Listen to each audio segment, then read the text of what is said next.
Okay, there it is.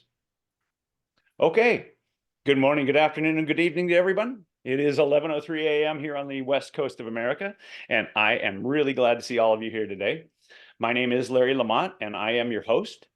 This webinar is being recorded and will be made available online later. Let's dig in.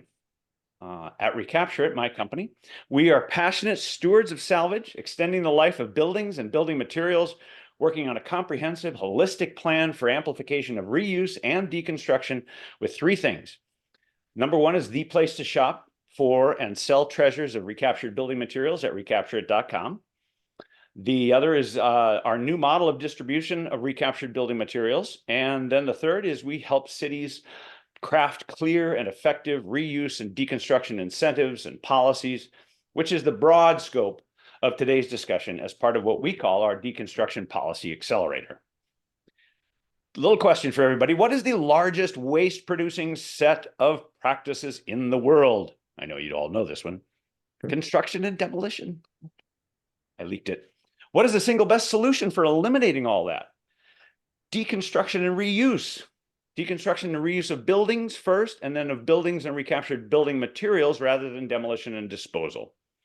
We as a company have entered into the world of planning and policy with cities and counties across the US to help them with that. Each of our events, like this webinar, builds onto the previous one. This webinar is our 8th in an ongoing series, and they're all available on YouTube. They're provided to educate, to inform, and even inspire you and government officials in cities and counties around America, sustainability champions, to understand the need to move toward deconstruction from the total demolition and disposal of buildings. These are not coffee grounds we're throwing away, people. They are whole buildings, and there is an urgency to move these things forward. But I've seen a lot of the same old kind of sluggishness as I've wandered around the U.S. looking at these things. But there are spots of courageous initiative. Portland, Oregon, San Antonio, Texas, Savannah, Georgia, Minneapolis, Minnesota, Milwaukee, Wisconsin, upstate New York, and of course, Boulder, Colorado. But we need more. So that's what we're doing here today. We need to accelerate things. We need to educate people and accelerate these things. In our prior webinars, we have talked about the basics of deconstruction. We've worked into tax benefits. We've talked to city officials who have made things happen. We've talked about the reduction of carbon dioxide and methane into the atmosphere. We've even talked about how to think about such complex problems and some of the amazing tools and technologies that are becoming available. Let's see if I can work the controls here. Yes, indeed, this month's topic is Stair-Stepping to Steel, a novel approach to reuse of structural steel. Today's webinar is all about cranking up the scale of deconstruction and reuse into the realm of commercial buildings and the reuse of structural steel. In Boulder, Colorado, guided by Boulder's deconstruction ordinance, but more so by the vision of our guests and their colleagues, they recently completed the largest commercial deconstruction project in America thus far. Plus, they added this other outstanding, fascinating facet to the project, and that was the reuse of structural steel. For those of you watching, for those of you who are not watching this live but watching it later, this is the frontier of deconstruction and reuse in America, and we are so fortunate to have these pioneering individuals here to expand on this great work. So, goofy picture, but that's me, founder and CEO of ReCapturit and the creator of the DPA, the Deconstruction Policy Accelerator. My background was in architecture. I went into construction and remodeling and design build. I did facilities management. I took care of other people's buildings and projects for over a decade. And ReCapturit is the 7th business I've started from scratch.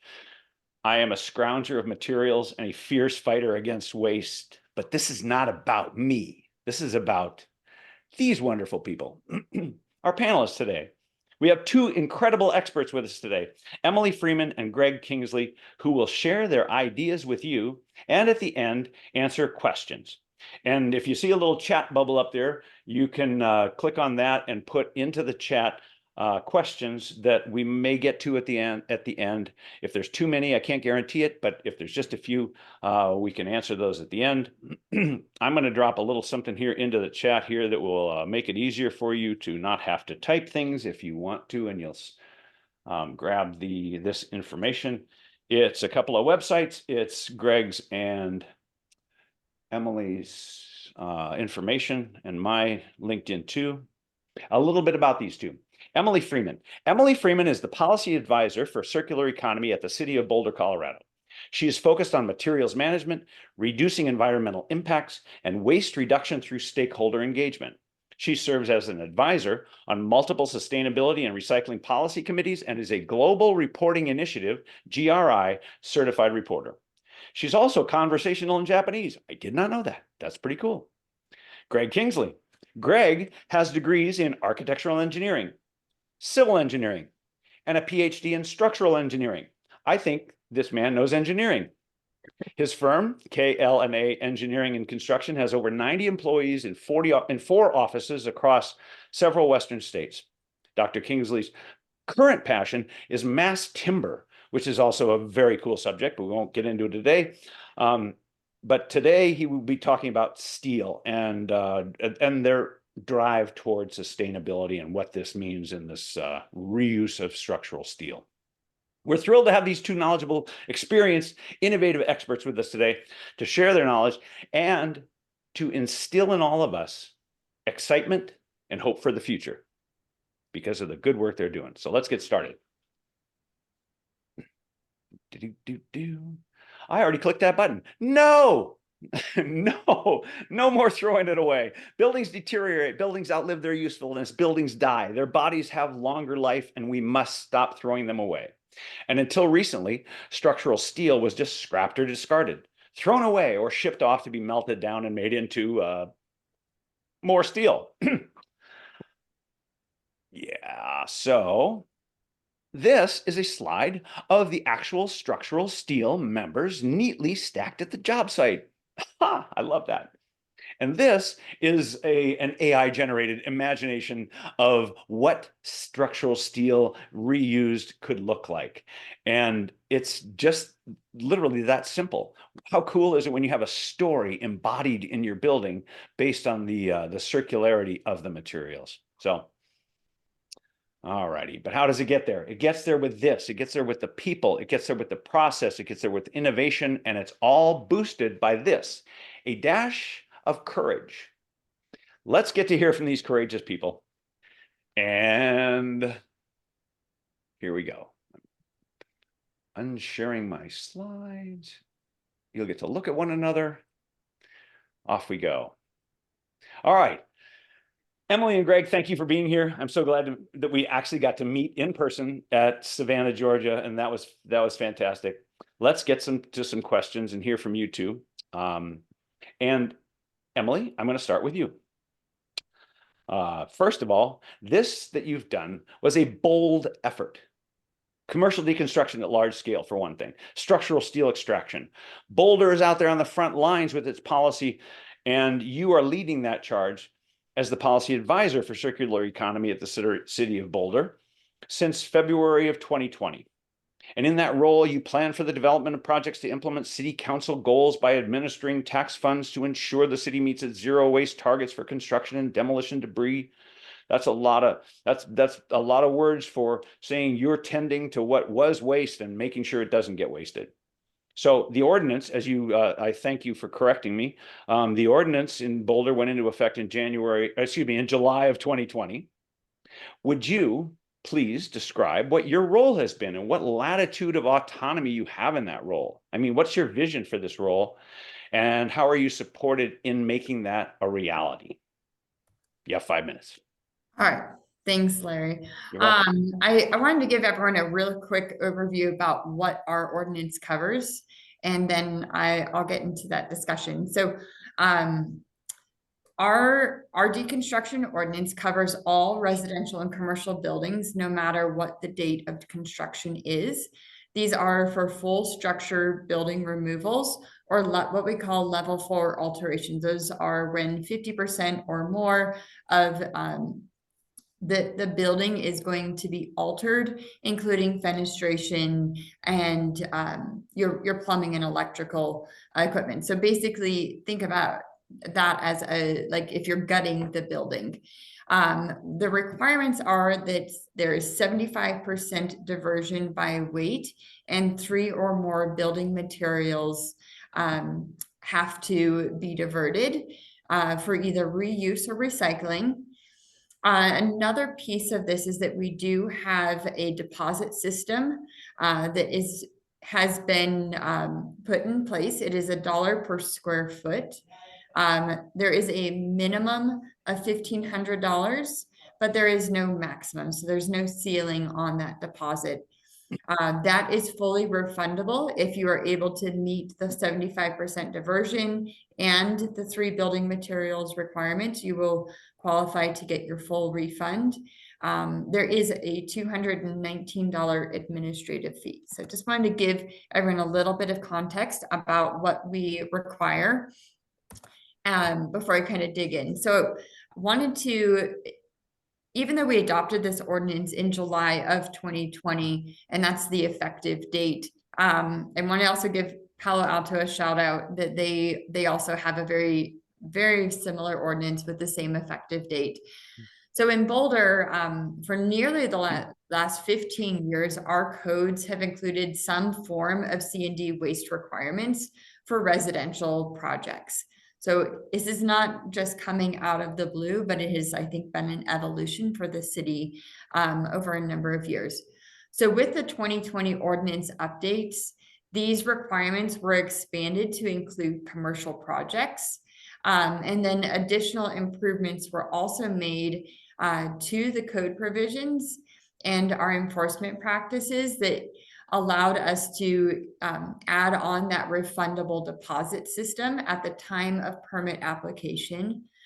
Part of the reason for that before is that even though we had these requirements, we were not receiving a lot of compliance or reporting. So the data that we had up to 2020 was incomplete.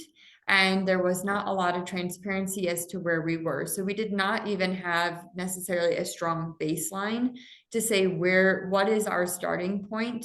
And this was, the deposit system, I think, was allowing us to kind of create a system that has been able to guarantee us that we are getting the reporting. I would say about 98% of all projects are now reporting to us. So kind of going back to this, our deconstruction ordinance supports our energy conservation code and the development of a circular economy by emphasizing the reuse and recycling of valuable and carbon intensive building materials, such as the steel that came out of the hospital.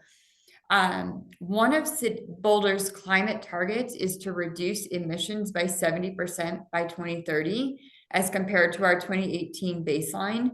And then beyond that, to become a net zero city by 2035. In order for us as a city to reach that goal, we had to look at ways that we could accelerate our emissions reductions through creating a circular economy program.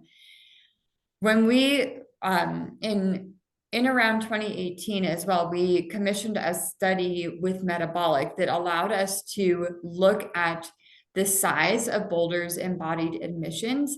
And from that study, we were able to realize that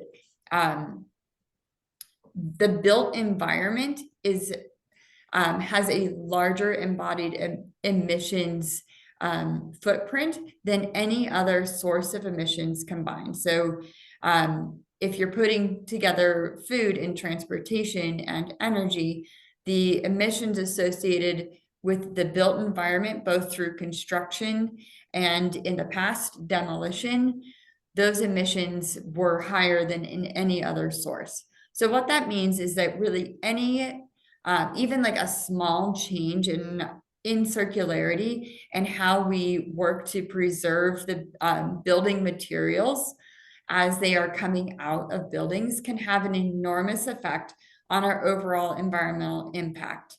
So this study really helped us support the need for the city to pass the deconstruction ordinance in the first place, and shows that we are remaining committed to preserving building materials as a means to support our climate action goals. So in terms of the latitude, everything is directed through city council. So city council we were able to do a presentation to city council to explain what these impacts are and the way that we want to move forward to reach our city goals. And city council took this information, directed us to pass this ordinance and be committed to deconstruction across all buildings.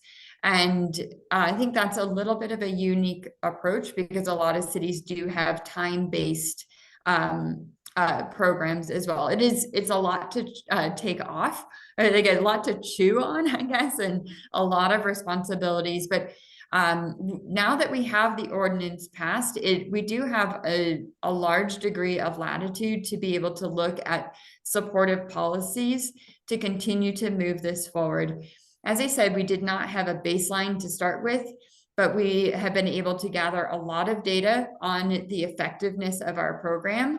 We're able to highlight places where we are a success, but also areas for improvement, which I hope that I can kind of touch on here in a future question as well. And that's going to be able to allow us to continue moving forward. So I think there's a lot of support overall. Nice. It sounds like there's a lot of support. That's good. And a lot of latitude in your autonomy and ability to adapt as you go. So that's good. And you will have an opportunity in one of the later questions to follow through on that. So thank you. So let's go over to Dr. Kingsley. Craig, this is big. You know, I get kind of giddy about this, but you heard me say that I'm excited about this.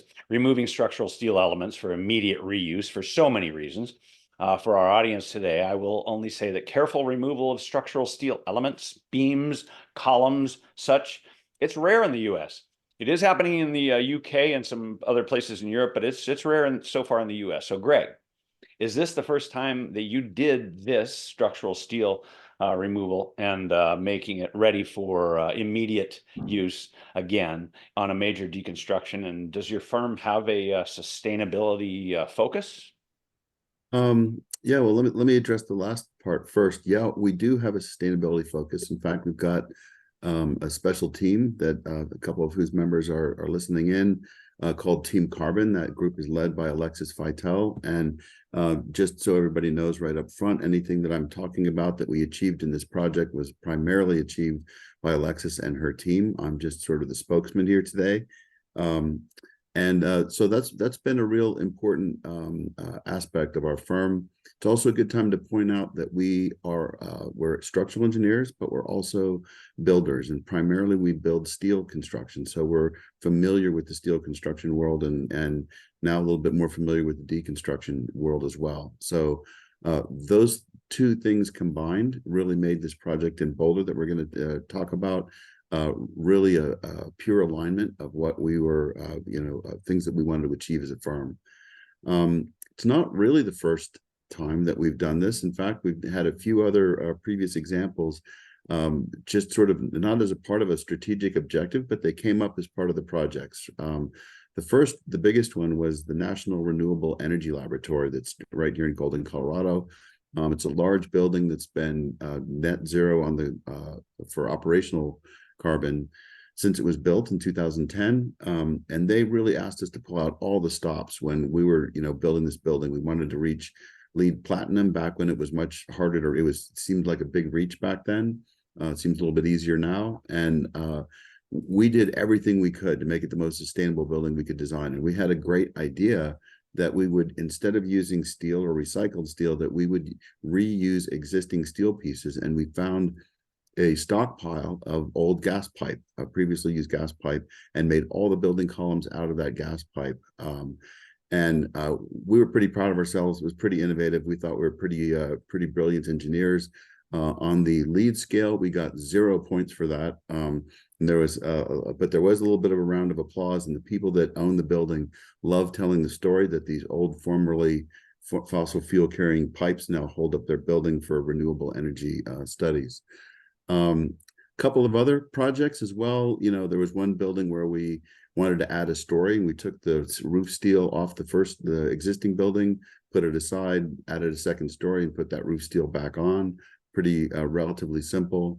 And then another kind of oddball one that was a bridge here in Denver called the Platte River Bridge, where it was designed as an arch bridge. It found itself in trouble in terms of constructability and budget, and they asked it to come in and save the day. And they'd already fabricated a bunch of the bridge pieces.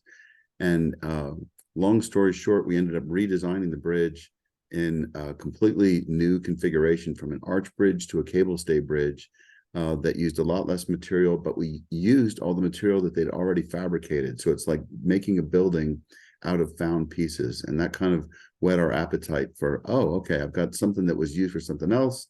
Now I'm going to use it for this. Kind of an approach to design. The last thing I'll say about that is all those cases, and including the Boulder North Boulder Hospital that we did in Boulder, all of them had the advantage that we knew the building that we were going to be using some of the pieces for before we started, right? And so the objective, the circular part of the circular economy was a complete circle. We knew what we were taking apart, and we knew what we were going to use it for, and that turned out to be a big advantage. That's great. That is great. That last point, that's something I found missing quite a bit across many conversations, is that supply and demand connection, that whole supply chain link. It's like, well, we'll do the Field of Dreams thing. We'll build it or we'll take it down. We'll put it somewhere, store it, and somebody will want it. Well, no, you've done the right thing. Go find somebody that wants it first. And access that demand first. So well done. And thank you for highlighting your team that orchestrated all this. I wasn't aware of who was, and I'm so glad to hear that you got to tell the world about them. So that's great too. And kudos on the gas pipe thing. I read about that on your website, and I thought, well, that's pretty cool. So anyway, and the last thing I'll say about what you just said, Greg, is that we need to know about these instances of such activities as you've been involved in here, and that's why we're doing these things. So let a greater audience know about the good works that are going on, and for one, inspiration, and two, knowledge, and three, hope. There are solutions out there. So anyway, thank you. We'll go back to Emily now. And Emily, you've been overseeing this work in Boulder for about 4 years now, within the bounds of one of just a handful of deconstruction ordinances that we both mentioned across that exist in America now. So what are the things you've learned? What are the voids or the blind spots? And what are some of the wins? And you got 5 minutes to tell us about them. Awesome. Thank you. So I think the biggest thing that we have learned is this is possible. And so I want this to really be like a focus on the good as well. There's always going to be challenges. So in the 4 years since almost nearly 4 years since our deconstruction ordinance took effect, we have proven that Boulder not only has the end markets, but we are capable to implement a successful deconstruction ordinance and take that policy from a policy into a program in action. But as we know, there's always room for improvement. So just to kind of give you a quick overview as to what the success is. So right now, Boulder is far exceeding our ordinance requirements by achieving an overall of 85% total diversion, and that is in pounds. That's how we measure it. So in weight, since the ordinance was implemented. Through all reporting projects to date, we have diverted nearly 112 million pounds of materials through reuse and recycling, and in the 3 3/4 years that this has been in effect. So when I'm looking at the data, I'm pulling up a quick slide that I have. I kind of broke it out. So we're 85% across all projects, and I wanted to see how are we doing residential versus commercial. And we've been between 79 to 85% diversion for residential projects, which I think we expected that to be lower. So we're really excited to see those numbers. And on commercial projects, we have been lower until you get to the hospital. So part of the reason we were lower, we were between 58 to 92% on the years. Part of the reason for that is there's oftentimes a lot of asbestos that is used in commercial buildings. So we have fewer commercial projects, even though they are larger in terms of square footage, but there are tar impregnated roofs. There is asbestos filler in the CMU bricks that are used. And so this has kind of, I think, shifted some of those percentages down. But when you get to the hospital deconstruction, we achieved 93.5% diversion from that hospital. That was 98% from the core and shell. And it was a lower percentage for the interior, but a lot of that weight became from drywall. Colorado does not have a drywall outlet, so that material is going straight to landfill. If you have opportunities for drywall recycling in your area, then you're going to be able to see a higher percentage. So if you combine, even though we measured interior separate from the exterior, we combine the weights to get a 93.5% diversion across all projects. I think Greg's going to talk about the steel extraction. I've also wanted to mention that we were able to use the north wall of the hospital to act as a natural sound barrier.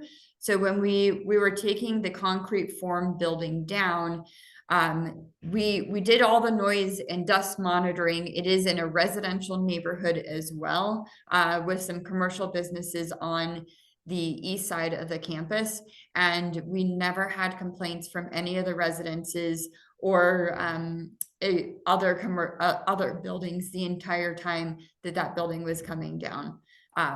So I wanted to kind of highlight that as well. And since I wanted to also kind of get back to in general, things that I think that we can improve upon.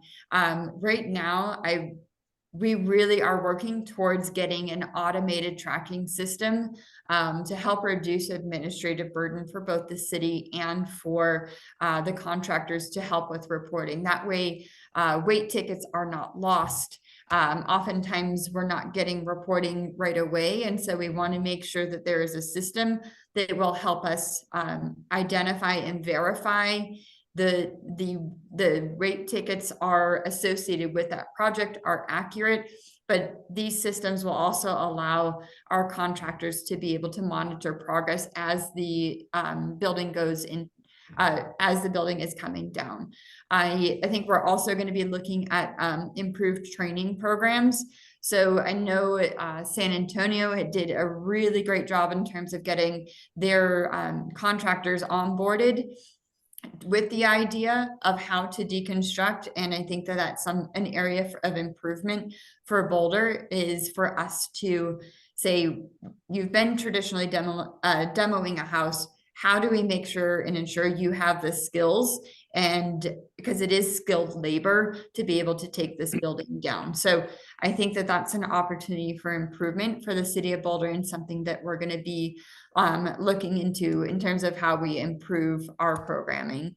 And then I'll just mention that I think that focusing on weight, it has both advantages and disadvantages. So advantage is that we have clear, transparent measures. It is a traditional way that the US measures diversion, but it does put a little bit more emphasis on recycling and trying to hit numbers versus reuse. And so we, as a city and in my role, are looking at ways that we can shift our ordinance and put policies in place to really emphasize the building itself and maybe de-emphasize the aggregate foundation. So I'm excited about it. We're doing this. We are hitting the numbers, but I think there's ways that we need to continually do outreach and work to bring Boulder to that next level still.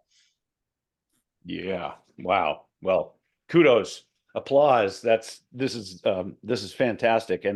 And the best part of it is that you got it in place and you adapt as you go. And that's just fantastic. So this categorical, I'm calling it a categorical shift from the weight of the various materials. Like concrete weighs a lot and it typically gets recycled. So yeah, that skews your factors. So I hadn't heard about your having put your project on mute for the neighborhood. That was fun to hear you tell us about that. That's very sensitive and thoughtful. So which is no surprise, knowing you even only as short a time as I do. That's no surprise. So a lot of kudos on a lot of points in that, and thanks for sharing all those good things with us. Back to you, Greg. So, Greg, please elaborate, as Emily mentioned, on the process of extracting a major steel beam from an existing structure, and what does that entail from start to finish that demolition gets to ignore? And is it easier than one might think while still being safe? Yeah, I can. I think I'll be repeating this a couple of times as we talk. Is that we discovered that the process isn't extraordinarily difficult, right? It's definitely skilled labor. You definitely need to think about it, but it's more about logistics and thinking ahead than it was about special skill sets. So it's the logistics that matter in the planning, and that's what our team was really good at. To actually get into the process of what it takes to to take a steel beam or a column out of a building, there's really 5 steps. Okay, the first is you clean up the steel and you mark the piece in place. Interestingly, in the Boulder Community Hospital, we had one part of the deconstruction was a building that we had plans for, because it hadn't been built that long ago, and so we had a really great record of exactly what was in that part of the building.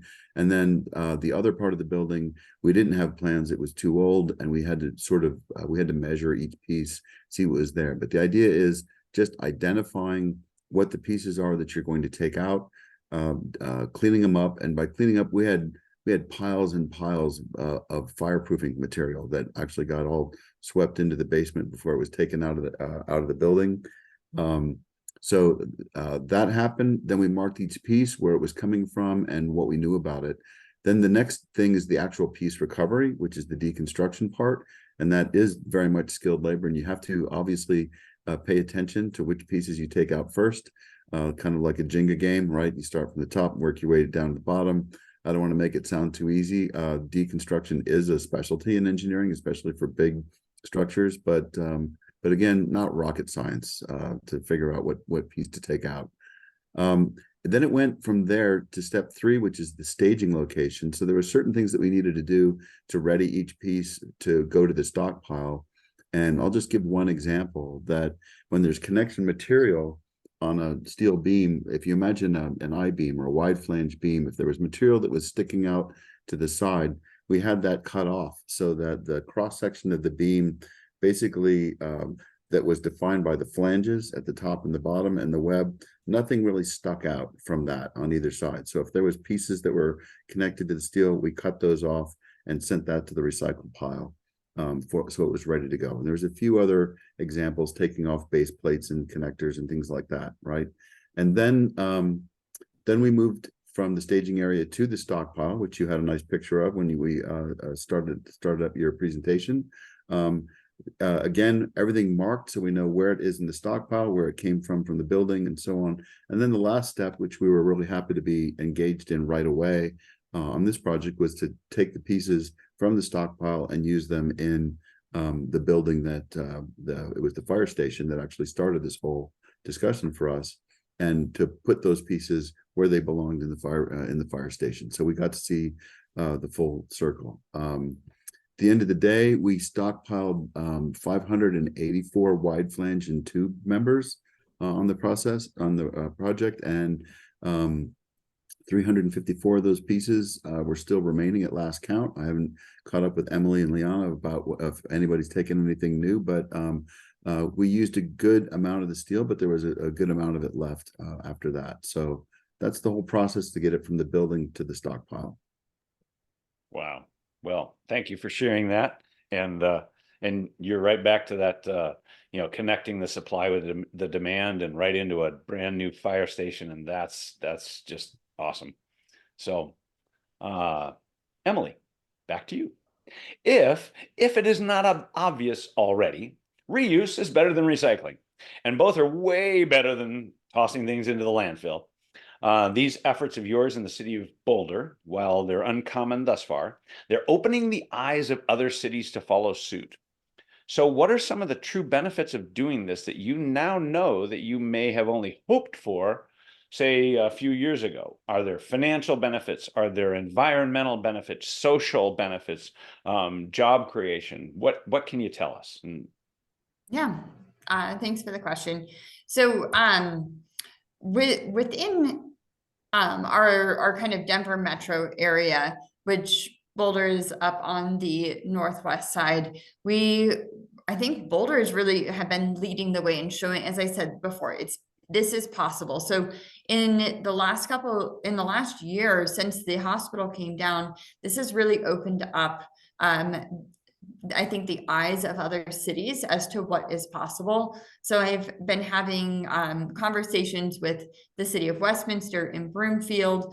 We just got notice that Golden, which is just to the south of us, is also interested in looking at C&D. And so part of my role is in the policy realm is how can we help spread this story? And as we get more cities to be interested in C&D diversion and reuse of materials, it's going to make it easier for contractors to meet expectations and not just say, well, we do this in Boulder. And then in Lakewood is another local city that came on board with some C&D requirements in the last 2 years. That has been passed through their city council. And then I also want to mention the city and county of Denver has a waste no more ordinance, and they just started it to implement, but it's really going to start to ramp up in January of 2025. So it's been great to see how this has worked to expand. The work that Boulder is doing is working to expand the conversation around C&D materials. As Larry said at the start of this, C&D is the largest source of waste, and that there is value within that. In terms of like financial and environmental and social and jobs, deconstruction is still costing more, especially out in Colorado. Our landfill rates are really low compared to the West Coast and the East Coast of the US. And so we are still working to try and show a little bit more of the benefits and the way that you can do that through tax deductions and tax write-offs, and being able to help set that up through our nonprofit. They are working with Larry, who did the tax deduction people that you Oh, that would be Jessica Marshall and yes. The Green Resource Central yeah. is our local nonprofit who accepts building materials for reuse. They are actually starting to work with Jessica Marshall to get those tax deductions and be able to show people that there is value in the built environment. Oftentimes here that conversation is not held through the contractor. And so we're trying to find ways that we can bring that to the forefront and ask people to get those tax deductions at the start of their project, so they can say, I want this. Right now they're saying, I want this building down, and they want it down as quickly as possible. And when they are comparing a deconstruction to a demolition quote, those are, I always say, it's like apples to kiwis. It is not the same thing at all. And so, but they're not, what the contractors are not presenting and what the GCs are not saying is what are the value that you, especially from a residential building, that these building materials can bring to you. So we're looking to say, can we get the quotes? Can we require that you understand what the potential tax benefit is to you? And then that can help change the conversation that we have. In terms of skilled labor, we have a really great deconstruction contractor, Perks Deconstruction. There are several others as well, but Anna Perks has gone after several state grants to help grow her deconstruction ordinance. So we have a large-ish pool of money. It's around, I think, $2 to $5 million, because we're working to combine grants that can be doled out, and there is an emphasis on C&D. Anna has received some of that. She's been able to grow her business from like one person, and now she's upwards of, I think, 10 full-time staff.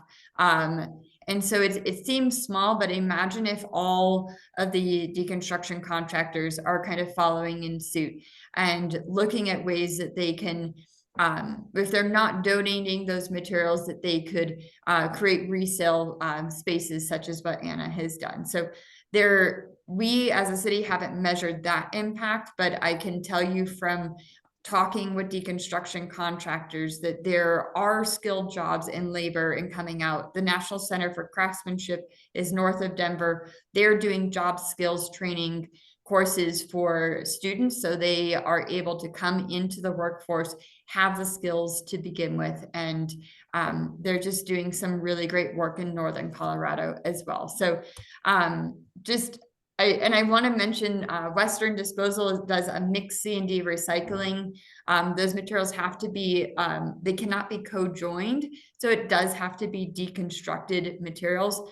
They have diverted over 4 million pounds of material through their program in 2023 alone. And then Resource Central, which is our donation-based nonprofit for reuse of building materials, had in 2023 diverted 4.5 million pounds, and they account 2 million of those pounds were diverted directly from salvage projects for deconstruction due to our ordinance in Boulder. So it's these partners, it's our contractors, and it's really kind of making these network connections between the cities that is really going to grow it in our metro area. It is, and you're doing a great job of that. And I understand that there will be more of that network connecting going on as part of your plan, but I don't want to do the spoiler alert thing. So one thing you mentioned, the tax benefits that are available, and there are some amazing technologies becoming available to do the salvage assessment.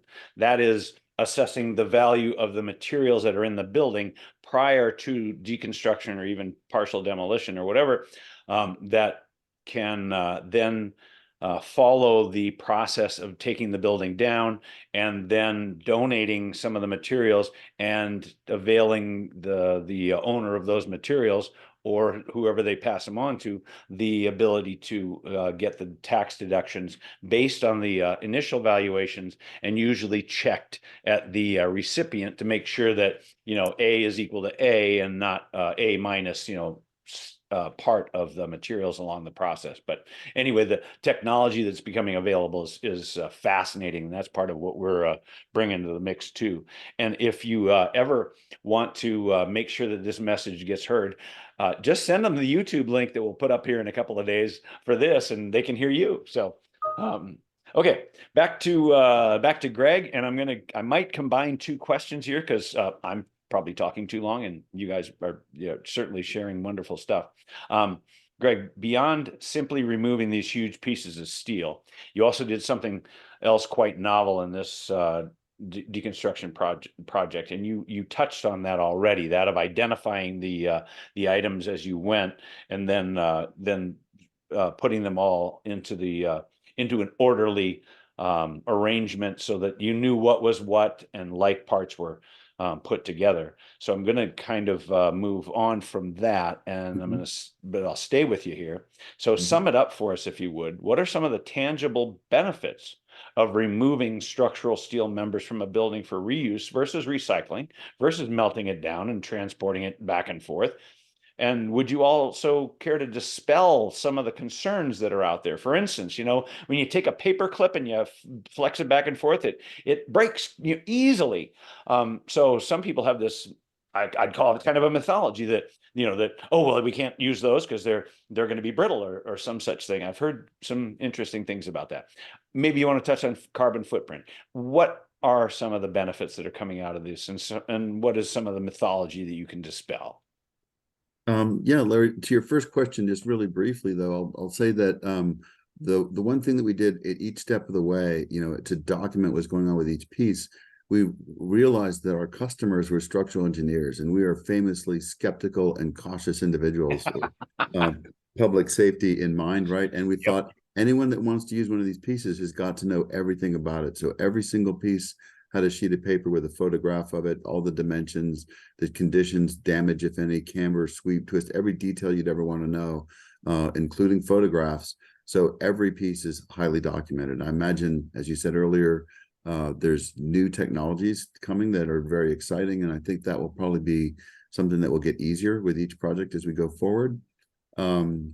So, I mean, overall, in terms of the overall advantages, I will say that the global warming potential, to count the embodied carbon, is really the starting point, right? Remember, even while recycling is really a fantastic thing, and steel is one of the most recycled materials on the planet, still, you take a piece of steel and you take it back to a mill and you melt it down, and that takes an enormous amount of energy.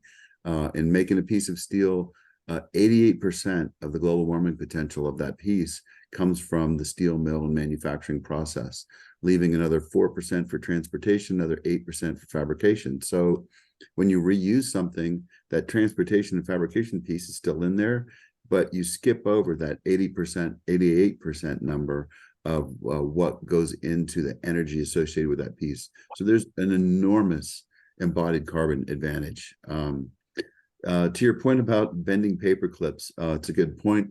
The engineering term for that is metal fatigue, and it applies mostly to, it just gets tired, right? And so it mostly applies to structures like bridges that undergo many hundreds of thousands of cycles back and forth at relatively high stress levels. So that would make me think about steel from a bridge a little differently than I would from a building. But from the community hospital, for example, I mean, in most buildings, the steel is relatively low stressed, and it doesn't really see that many cycles. Certainly not cycles between tension and compression, which is what's happened with your paperclip. So not really a problem that I would be that concerned with. And steel doesn't wear out. It doesn't deteriorate over time. As long as it can corrode, you can take away material, things like that. But if you have a piece that's not corroded, that looks like it was when it was put in place, it's probably still pretty good in in an application like a building like that. So I actually think that if to finish up, that that there's a couple of barriers, but you've already brought them up.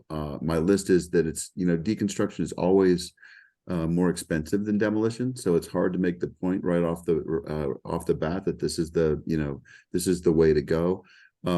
But as Emily said, there's already incentives in place for recycling that there aren't for reuse at this moment, right? So in fact, the answers have a lot to do with the policies around what's the motivator for getting the project done. And that's where working with the City of Boulder has been truly amazing, because you start to realize that it's the vision of the city and vision of the community that really drove this project. It wasn't engineering prowess. We just, logged all the pieces, and they created the pathway for us to make this success. And then the other is the piece that we've already brought up, in the circular economy model. The part we have to figure out best is to come up with business models like yours, Larry, that provide a resource for people to have materials for their new buildings. And from a structural standpoint, there's nothing that's yet exists in the US. It exists in the UK very successfully, where designers of buildings can say, hey, I want to start with some deconstructed material. What do I have at hand? What can I use? How does that happen? So those are sort of barriers, but I feel like those are pretty easy barriers to jump over. So I'm extremely hopeful and optimistic about the future of this process. Good. Thank you. And thanks for going back to that question that I sort of compressed, because there was an element in that I will mention just because it is very important. And that is, you did actual testing of the members of each of those structural members on site as it came out, so that you validated their structural integrity. And so thus alleviating the concerns of the structural engineers who would take them over. So, yeah, That's correct. well, yeah, well done. Sorry I missed that point, but I'm glad we got back to that. So, anyway, thank you. Let's see, Emily. We'll close this up with the last question to you before our Q&A. And you have certainly learned a lot in your career about waste abatement. And in your current role with Boulder, you're doing some amazing work in the frontier of reuse. So what do you see is coming up next or in the near future, the next couple of years? Kind of what's your plan? What excites you and what can instill more confidence and hope in our audience and a sense of more progress? Because I know you have plans. Wink, wink. So there's kind of like three things that we are currently thinking about. And what I find is every time we have a discussion with other cities and entities thinking about this, it's like, oh, I didn't think about this from this perspective. So I will give you my kind of current synopsis. I mentioned earlier the idea around weight. And so I think a lot of the emphasis of our ordinance puts a lot of emphasis on the foundation, especially from a residential side. And we will likely have kind of twinning, maybe like they're going to be fraternal twins on the requirements for residential versus commercial, because the construction is going to be different. And when it comes to residential buildings, how can we, in a sense, discount the aggregates and put more of an emphasis on the built environment? So one of those loopholes that we saw is that people are putting so much emphasis on hitting that 75% from the foundation, or they're like, we're going to get to like 65% by doing the foundation and a little bit of metal and some donation of materials. And what we really need to be emphasizing is like going back to the initial study, where's the carbon intensity? It's in the built environment, in the building itself. So I've been looking at our deconstruction contractors who are really working to deconstruct those residential buildings. And I'm finding that on average, they're around 9% of their diverted materials is coming from the actual building and not their aggregate. So we're looking at ways that we can, in a sense, say you must still recycle the foundation. We have opportunities for you to do that. But how can we put requirements around like salvaging the lumber, even if it is for mulching at this point, we're hoping to move beyond that. But how do you salvage the lumber? How do you get the metal, and making sure that those materials are maximized, and the donation for reuse as well. And just to kind of quickly mention a couple other ideas that we are working to develop policies around, is an incentive through our building code to provide, like, it's kind of like a green point system. So if we can say we've deconstructed this, how do we ensure that those materials are going back into a building? So we're looking at, can we do kind of a points-based system to allow, like, when reused materials are going back into a building, that's going to help raise their scores for a green rating that we have within the city. And then the other thing is, I have connected with a lady named Garian Sika with the City of Eugene, and she is working to do a proposal for updating the ICC residential building codes to allow for salvaged lumber to have both a structural and non-structural use, reuse in buildings. And so for us, it's basically opening up a pathway for policy to allow for markets to develop. We're not requiring necessarily that reuse, but we're allowing, whether it's engineers, designers, architects, to know that this is specifically called out and identified in residential building code. That way, if buildings are deconstructed, that lumber has an allowable use, and there's not necessarily the question. Same as like with that steel, how do we instill confidence that this is allowed and this is available for use? So those are kind of three things I'm working on. That's good. That's instilling hope already. And thank you for that answer. And I'm excited to hear that Eugene's on the forefront of that too, because being an Oregon Duck graduate, I like to hear that. So, okay, let's go on to the Q&A here. Let me do what I'm supposed to do as I play producer here and share the screen once again. If I can find where that went, there it is. And off we go again. Time for Q&A. We have 3 great questions in there in the chat, and thank you to those who have offered those.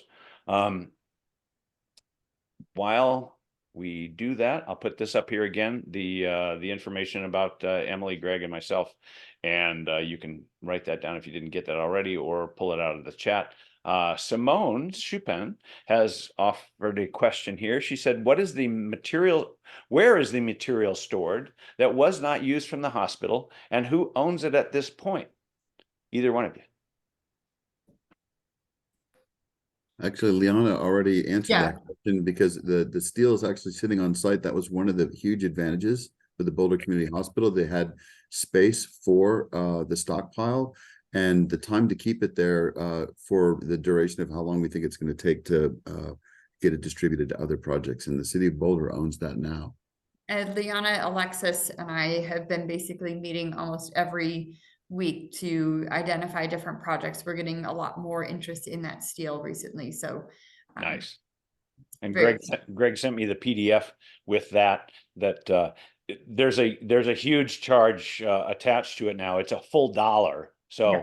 You know, for the lot, not for the lot, right? Exactly. So lot, yeah. Anyway, but I'll send that out with our follow-up materials so everybody can have that PDF. And I got the permission from Greg and his company. So, and then let's see, I'm going to throw one more question in here from Kara, right? What advice do you have for incorporating salvage materials into design? Do you have an inventory of commercially only salvaged materials like steel beams of certain specifications from which designers can start? So on this project, we have that that database, if you will, of all the remaining pieces and all those cut sheets that I described just for this particular project. There's not a generally available public, database of other stockpiles or other deconstruction. Again, we're kind of looking to the UK as having set the standard for us, and that's so it's been done before. Right now, what you do is you send me an email, or Alexis Fitel in my company, or Emily, and we will get you the list of pieces that we have. And it's a matter of going through the list with your engineer and deciding what you've got that you can use. The things that we're looking for is we want to have it an identified project. We want to know kind of what that scope of work is. It's not just you're going to acquire the steel and then recycle it yourself. And then there are certain insurance requirements that we set up to ensure the safety and liability is covered as well for when you come to pick up the steel. But good. Okay, that's important. All right. Well, thank you. Okay, it's that time. It's over. I'm sorry, I'm a minute over. I will wrap up saying thank you to both of you, Emily Freeman and Greg Kingsley. Our purpose with the Deconstruction Policy Accelerator ReCapturit is to help cities and counties create and implement well-crafted, effective incentives and policy for a long-term solution to the huge problem of construction and demolition waste. And you two have contributed marvelously to that in deed and in thought and in action, and today sharing that with all of us. So thank you. You've got our contact information out there. And I will send out a follow-up for everybody so you can have you'll have the link to the recording of this, as well as the PDF from Greg's company. And I'll just say it again. Thank you to Greg and Emily, and thank you to all of our audience. And that's it. Remember, waste is not waste until it is wasted. Thanks for being here. Thank you, Larry. thank You you. are welcome, Greg. Bye. Thank you, Emily. It's been a treat. Thanks, everybody, for being here today. Great to see some familiar faces and some that aren't familiar, which is even, in a way, better. Thank you. So, yeah, thanks for being here. Have a great day, and we'll see you next time.